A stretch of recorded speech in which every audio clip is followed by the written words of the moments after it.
முருகன் பக்தர்கள் அனைவருக்கும் அன்பு வணக்கங்கள்.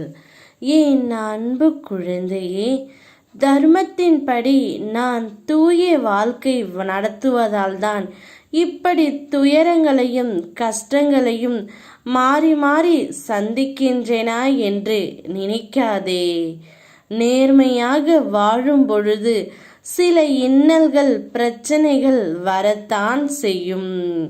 அதற்காக வழி தவறி வாழ்க்கையை நடத்துவது உன் அழிவை நீயே தேடிக் கொள்வதற்கு சமம் செல்லமே. உன்னுள் இருக்கும் கவலைகளை முதலில் பிறரிடம் சொல்வதை நிறுத்திக்கொள். ஏனென்றால் சிலருக்கு எப்போதும் நீ கஷ்டப்பட்டு கொண்டே இருக்க வேண்டும் என்று உனக்கு கேடு நினைப்பவர்களிடமே போய் நீ உன் கவலைகளுக்கான ஆறுதல் தேடுகின்றாய்.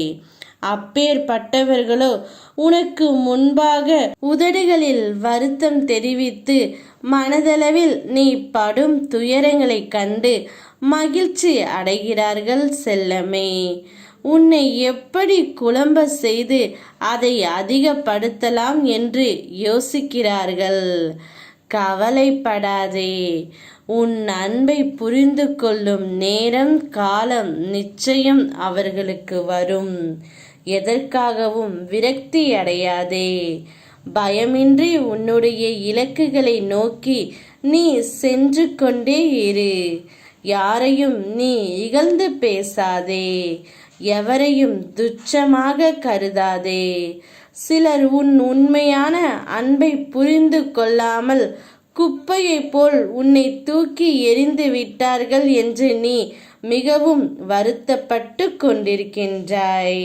அவர்களுக்கு வேண்டுமானால் நீ குப்பையாக இருக்கலாம்.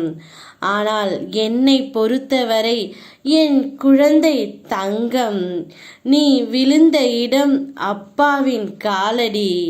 நீ விழுந்த இடம் அவர்களை விட்டு தூரமாக நகர்ந்து சென்றதால் உனக்கு கிடைக்கும் பேரும் புகழ் மட்டுமே தங்கமே.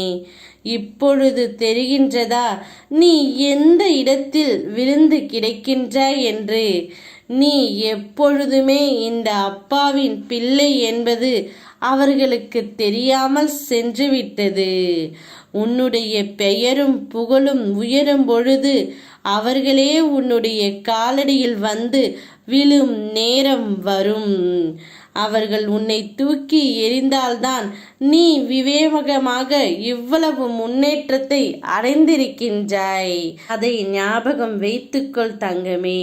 நீ முன்னேறும் காலம் வந்துவிட்டது. ஓம் முருகா.